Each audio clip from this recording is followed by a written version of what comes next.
اعوذ باللہ من الشیطان الرجیم بسم اللہ الرحمن الرحیم لقد کان فی یوسف و اخوتہ آیات للسائلین۔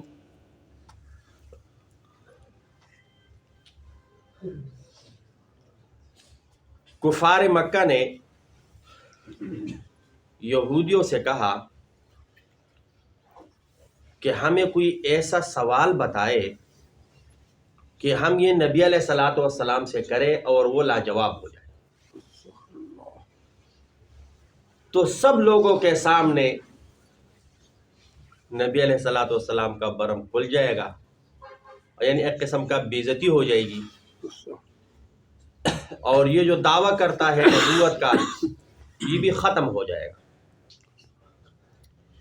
یہودی تو یہ جانتے تھے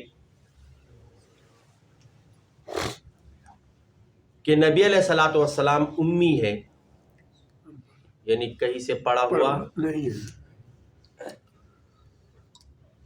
تو انہوں نے یہ سوال بتایا ان کو کہ اپنے جو دعویٰ کرتا ہے نبوت کا اس سے یہ سوال کر لو کہ ابراہیم علیہ السلام، اسحاق علیہ السلام اور اسماعیل علیہ السلام یہ تو بیت اللہ شریف کا تعمیر کی اور یہاں پر آباد تھے،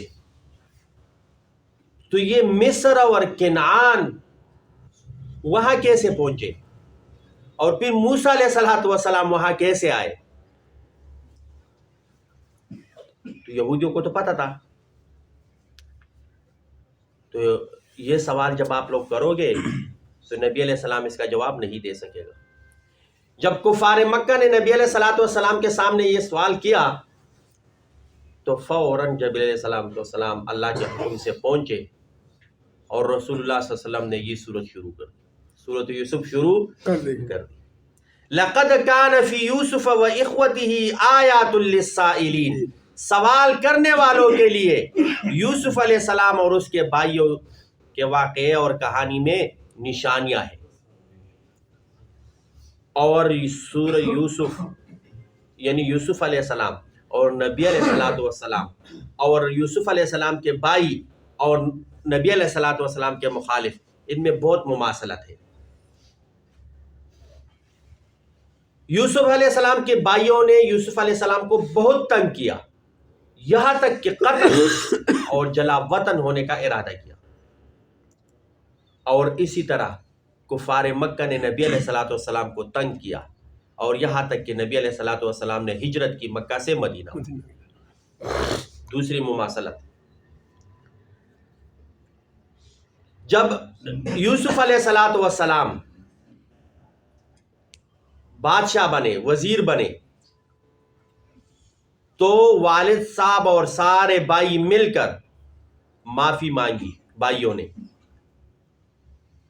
اور یوسف علیہ السلام کے سامنے جھکے، خواب کی تعبیر پوری ہوئی، یوسف علیہ السلام نے معاف کر دیا، یوسف علیہ السلام نے معاف کر دیا۔ یہاں پر فتح مکہ کے موقع پر سب کفار کو نبی علیہ السلام نے معاف کر دیا۔ سبحان اللہ۔ تو یہ دو مماثلتیں ہیں، اور بھی مماثلتیں ہیں لیکن یہ دو بہت زیادہ ملتی جلتی ہیں۔ ایک مرتبہ نبی علیہ السلام سے صحابہ نے پوچھا من اکرم، یعنی لوگوں میں سب سے زیادہ مکرم کون ہے؟ نبی علیہ السلام نے جواب دیا ان اکرمکم عند اللہ اتقاکم، جو تم میں سب سے زیادہ متقی ہے وہ زیادہ مکرم ہے۔ صحابہ نے کہا، پھر سوال کیا، یہ نہیں، یعنی کسی ایک بندے کا نام چاہیے۔ تو نبی علیہ السلام نے فرمایا یوسف علیہ السلام۔ کیا فرمایا؟ سب سے زیادہ مکرم ہے۔ کیوں؟ یوسف علیہ السلام بیٹے ہیں پیغمبر کے، یوسف علیہ السلام پوتے ہیں پیغمبر کے، یوسف علیہ السلام پڑ پوتے ہیں پیغمبر کے۔ تو سب سے زیادہ مکرم کون ہے؟ یوسف علیہ السلام۔ لقد کان فی یوسف و اخوتہ آیات للسائلین، سوال کرنے والے، پوچھنے والوں کے لیے نشانیاں ہے یوسف علیہ السلام اور اس کے بھائیوں کی کہانی میں۔ اذ قالوا جب کہا بھائیوں نے لیوسفا یوسف علیہ السلام کو واخوہ اور اس کے بھائی کے بارے میں احب الی ابینا منا ونحن عصبہ اذ قالوا جب کہا بھائیوں نے، اب بھائی آپس میں مشورہ کرنے لگے لیوسف یوسف علیہ السلام کے بارے میں کہ ہمارے والد جو ہے وہ ہمارے بہن بھائیوں میں سب سے زیادہ محبت یوسف علیہ السلام کے ساتھ کرتا ہے۔ اس کی وجہ یہ ہے کہ یوسف علیہ السلام سب سے چھوٹے تھے۔ یوسف علیہ السلام کیا تھے؟ سب سے چھوٹے۔ اور آج کل بھی بہن بھائیوں میں اولاد میں سب سے زیادہ پیار والدین کو چھوٹے سے ہوتا ہے۔ تو اور حالانکہ ہم تو مضبوط ہیں، طاقتور ہیں، ہم سے محبت نہیں کرتا، یوسف علیہ السلام کے ساتھ کیا کرتا ہے؟ وَنَحْنُ عُصْبَةٌ، اور ہم تو ایک مضبوط جماعت ہے۔ إِنَّ أَبَانَا لَفِي ضَلَالٍ مُبِينٍ، ہمارا والد غلطی پر ہے۔ ہمارا والد کیا ہے؟ یا بھائیوں کو یہ پتہ چلا کہ نبوت یوسف علیہ السلام کے لیے ہے، تو پھر ہم زیادہ حقدار ہیں۔ ہم کیا ہے؟ زیادہ حقدار ہیں۔ اقتلوا یوسفا، اب مشورہ کیا کہ یوسف علیہ السلام کو کیا کرو؟ قتل کرو۔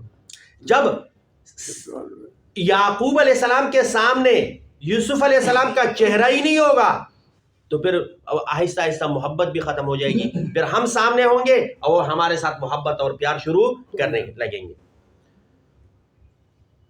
مفسرین نے لکھا ہے کہ ان 10 بھائیوں میں جو سب سے بڑا تھا، بعضوں نے روحیل لکھا ہے، روبیل، بعضوں نے شمعون لکھا ہے، اور بعضوں نے لکھا ہے یہودا بڑا بھائی تھا۔ انہوں نے مشورہ دیا کہ یوسف کو قتل نہ کرو، یوسف علیہ السلام کو قتل بلکہ دور جا کے ایک علاقے میں چھوڑ جاؤ، واپس نہیں آ سکیں گے، کوئی قافلے آ کے اٹھا کے لے جائیں گے اور وہاں پر فروخت کر دیں گے تو پتہ نہیں چلے گا کہ کون ہے، کہاں سے آیا ہے، واپسی کا راستہ بھی نہیں ہوگا۔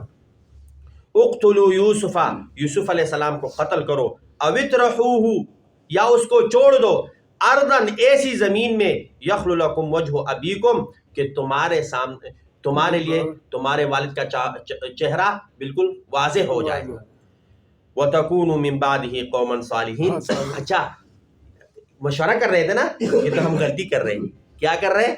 غلط کام کر رہے ہیں، کوئی بات نہیں، بعد میں توبہ کر لیں، بعد میں کیا کریں گے؟ بالکل ہمارے جیسے تھے یوسف علیہ السلام کے بھائی، ہمیں پتہ ہوتا ہے کہ ہم گناہ کر رہے ہیں، لیکن یا اللہ میرے گناہ یہ معاف فرما، میرے گناہ معاف فرما، اور جب واپس چلے جاتے پھر وہی گناہ کر لیتے۔ تو یوسف علیہ السلام کے بھائی مت بنو۔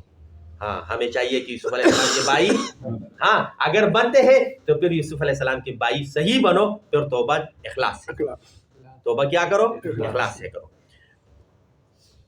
قال قائل منہم، ان میں سے ایک بھائی کہنے لگا، لا تقتلوا یوسف، یوسف علیہ السلام کو قتل مت کرو، والقوہ فی غیابۃ الجب، اور اس کو ڈالو ایک گہرے کنویں میں، یلتقطہ، اٹھا لے گا اس کو، بعض السیارہ، کوئی قافلے والا، ان کنتم فاعلین، اور اگر خواہ تم نے یہ کام کرنا ہے۔ قالوا، تو یہ سارے آ کر کہنے لگے اپنے والد کو، یا ابانا، اے ابا جان، ما لک لا تأمنا علی یوسف، کیوں آپ ہمارے اوپر اعتماد نہیں کرتے یوسف علیہ السلام کے بارے میں، وَإِنَّا لَهُ لَنَاصِحُونَ، ہم تو اس کے خیر خواہ ہیں، ہم تو اس کے کیا ہے؟ ارسلہ معنا غدا، ہمارے ساتھ بھیجو اس کو کل، یرتع ویلعب، اور ایک روایت میں آتا ہے ترتع ونلعب، کہ ہم یعنی کھائیں گے پیئیں گے اور کھیلیں گے کودیں گے، وَإِنَّا لَهُ لَحَافِظُونَ۔